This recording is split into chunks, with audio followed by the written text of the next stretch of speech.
They say that patience is a virtue.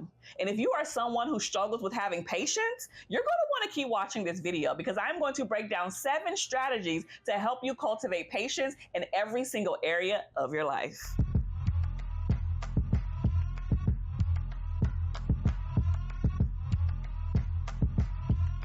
Hey everybody, welcome back to another episode of the Kiaundra Jackson Show. I am your host, licensed marriage and family therapist, Kiaundra Jackson. Now this whole patience thing can be a doozy and it's not always easy. When I looked up the definition of patience, it says the ability to wait, to continue doing something despite difficulties, to suffer without complaining, or being annoyed. And look, I looked up a second definition and it says to bear annoyance, frustration, misfortune, pain, irritation, and a loss of temper without complaining. I don't know if y'all caught that, but in 2 definitions, a part of having patience is not complaining. And if I'm being honest, that's the part that I still struggle with a little bit too. Nevertheless, I want to break down these 7 strategies that I know is going to help you transform your ability to have patience overall in multiple different areas of your life. So the first strategy that I need for you to do is to recognize your triggers.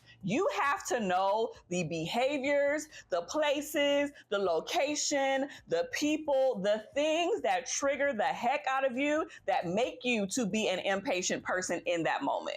Because once you understand your triggers, you're going to be able to respond appropriately and more effectively once you know the things that are going to trigger that impatience that we're talking about. So look, if you know that you got road rage, if you live in LA or New York, or even Atlanta and some of these other places, Texas too, that has a lot of traffic, honey, it will test your patience for sure. If you are somebody who does not like to stand in long lines at the grocery store, if you are someone who is impatient when doing homework with your children, impatient with your partner or your spouse, impatient in church when y'all know that the sermon was supposed to last an hour and you've been in church for 3.5, baby, wrap it up. If you have experienced any of those things, you need to know what your triggers are, because if you don't, you are going to find yourself in a little funky place. So I want you to think about those things. When are the moments that you get the most impatient? What is happening? What are some thoughts? What are some specific locations, situations, scenarios? Where are you at? Who are you with? Get the whole what, when, where, how, so you'll know what those triggers are. And then that way, the other strategies that we're going to talk about will be a little bit easier for you. The second thing that you have to do in order to cultivate patience in your life is to reframe the situation. This is where you have to train yourself to think about the impatient situation, the annoying situation, the frustrating situation as an opportunity for you to practice having patience in your life. Sometimes we're in those moments with one of the examples that I just gave you, right? And we're like, oh, I can't believe this person is driving so slow. I can't believe I've been sitting in traffic for 2 hours. I can't believe my kid is not understanding this math problem. And I have repeated myself 55 times already. Okay, cool. We understand that. But is this an opportunity for you to practice the patience that you say you want to have? Let's be honest. This is one of the things that I've learned, that when you want to be better at a thing, you will be tested and tempted in that very area that you want to improve on. So if you say you want to be patient, oh, you better believe that the good Lord is going to provide you with opportunities for you to show if you have grown in this particular area. I'll be honest and give y'all a little bit of insight tea about me. This is one of the things that I have struggled with often, right? And I have been patient. And if you're a person of faith, you know that patience is a fruit of the spirit, right? So I'm like, okay, I need to have the fruits of the spirit in my life, okay? The ones that I need to work on, let me start working on those things. So patience for me was one of them. And I had to read scripture about patience and make declarations about patience. And when I got in situations and circumstances where I knew that I would be triggered, like we talked about in the first one, I had to say, okay, is this one of those opportunities where I need to practice the thing that I have been wanting to shift and change? And for me, it was waiting in long lines at the grocery store when I didn't have that much time. It's like, I'm just trying to run in here, get something real quick. And then there's 35 people in one aisle, one line, one checker open. And it's just like, can y'all open some more lines so I can pay for my stuff and get up out of here. You know, like I had that kind of energy, but I had multiple situations where that very scenario would happen. And guess what I had to do? Sucked it up and went ahead and was tolerant. I was poised. I was calm. And I walked out of the grocery store a few times like, hold on, who am I? Because this situation would have normally turned me all the way up, made me frustrated and annoyed and impatient. I probably would have just left my stuff at the grocery store and walked out, right?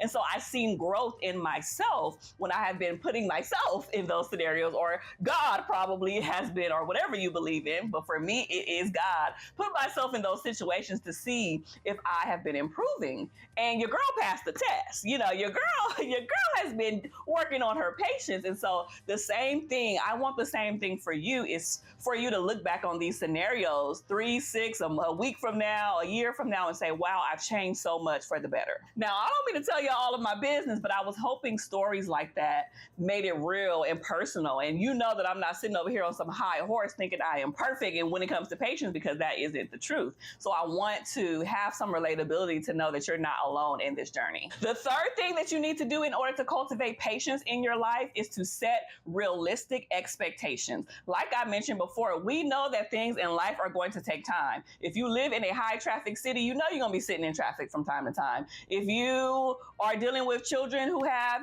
issues with learning, you know they may take a little bit of extra time. You have to understand that things will take time in your life, and you have to understand what those things are, those triggers, those areas, and just say, okay, I know this is going to take an extra 30 minutes. I know this is going to take an extra hour. So why won't I factor that into my day and not think, oh, I know it's supposed to take an hour, but I want it to take 5 minutes because that's all I got. Well, guess what, boo? That's not realistic, right? So setting realistic expectations of yourself, knowing and being realistic to say, okay, this is going to take a little bit of extra time. I might be sitting in traffic. I might have to be at work longer. I might have to do X, Y, Z, fill in the blank, and that's okay. And just know that setbacks are a part of this one too, right? So that means sometimes you might have a little progress and you think you winning and things are going well for you. And then you're like, oh wait, I wasn't as patient as I thought in that scenario. And sometimes, we take 2 steps back, but the whole goal is to make sure that you don't give up. You want to keep going and keep pushing forward.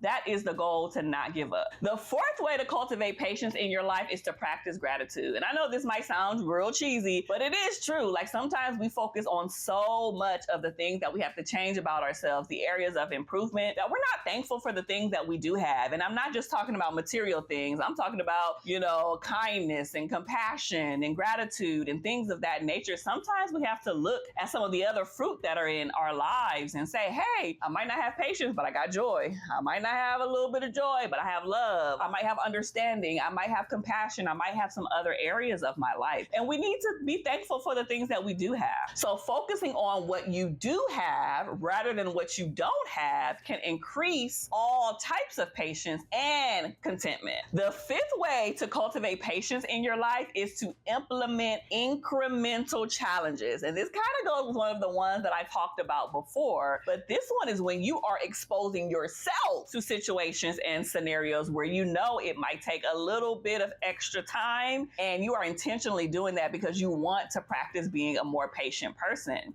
Now, the other one that I talked about is God putting you in situations where he's like, okay, you say you want to be patient. Well, let's see what you got, girl. That's not what I'm talking about here. I'm talking about intentionally you doing that for yourself. And it's kind of like what we call like exposure therapy. You're gradually exposing yourself to the very thing that you want to shift and change and be better in. So I'm not saying you got to go and intentionally sit in 3 hours of rush hour traffic, but I am talking about creating opportunities where you can just sit, be still, and practice patience. What if you implemented gardening? What if you implemented listening or learning an instrument? What if you started engaging in longer term projects where it was going to take a little bit of time, a little bit more time, and it wasn't going to be a quick and easy fix? Those are some things that you can implement as well, as far as the gradual exposure piece. The sixth way for you to cultivate patience in your life is to create a reward system. So this really can apply for anything in life. So this is probably a nugget that you want to keep in your back pocket. But when you are striving towards a goal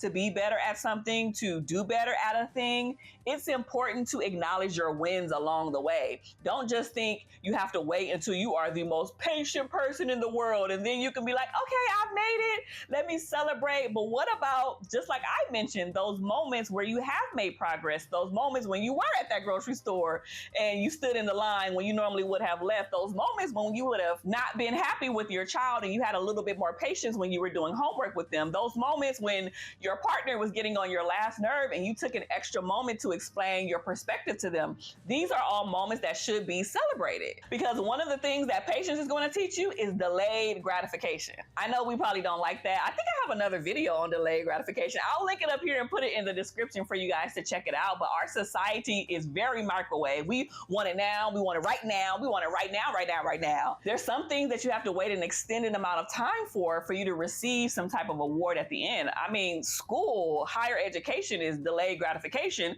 You go 4 years, put all that time and energy in just to get that bachelor's degree, that master's degree, or whatever the case may be. So we have to practice delayed gratification in our lives, because patience might be one of those things for you where you won't get immediate gratification, but you will receive a great reward on the back end. And last but not least, the 7th strategy to cultivate patience, before I give my final thoughts, is to buffer in extra time. Again, this kind of goes with one of the ones that I talked about before, but if you know that things are going to take a little bit longer, you need to factor in extra time into your day. So don't be trying to rush out the house and do things quickly when you were the one that was late. Now you mad at the world, you mad at everybody at the grocery store, the gas station, at your job, you mad at the kids, you mad at your spouse, you mad at strangers, and it was nobody's fault but your own. If your butt would have got up a little bit earlier, you wouldn't have been rushing, right? And so sometimes we need to just get up a little bit earlier, stay up a little bit later, buffer in some extra time so we won't put ourselves in a situation where we are more impatient. Because we know that, hurry up, oh my God, hurry up, I'm running late, I gotta do this real quick. That is going to cause frustration, annoyance, and then that's going to impact everybody around you. We don't talk enough about how impatience impacts everybody else around you negatively too. Yeah, it makes you feel some type of way. You feel annoyed and frustrated and, turned up and all of those things. But what about the people you have to interact with? Because if you are annoyed and frustrated and impatient, you're going to have a little attitude. You're not going to be the nicest person. You're not going to be showing as much compassion as you could if you were practicing patience. So just think about all of those things. Buffer in extra time every single day for a majority of the task as much as you can. So my final thoughts on this is that patience actually is a virtue. And once you learn how to cultivate that thing or even make progress in this particular area, it can change your whole life. It doesn't just change you as an individual, but like I mentioned, it changes the other people around you, because you're now more patient, you're more calm, you're more tolerant, you're more poised, you're more humble, you're more fill in the blank, and people start to pick up and notice on those things. You're better at work, you're a better boss, or you're a better employee because of these things. And so having that patience and knowing how important that is and when to be that way, because it's something that we should strive to be every day, all day, not just something that we whip out, every now and then. This is what you want to be: a patient person, like a characteristic, like a personality trait. This is what we're striving for, because we've all been around people who are very agitated, they are anxious, they are running late, they're frustrated, and it's weird. The energy around them is off, right? Like things are just feeling so rushed and you don't feel calmness and a sense of peace around them. We don't want to be one of them people, right? Like we want to operate in a place of patience at any given time. So thank you so much for watching another episode of the Kiaundra Jackson Show. I hope something that I said in this video will be life-changing for you. Make sure to share this with another person that you know who needs to practice patience, and I will see you in the next episode. Be blessed. Bye.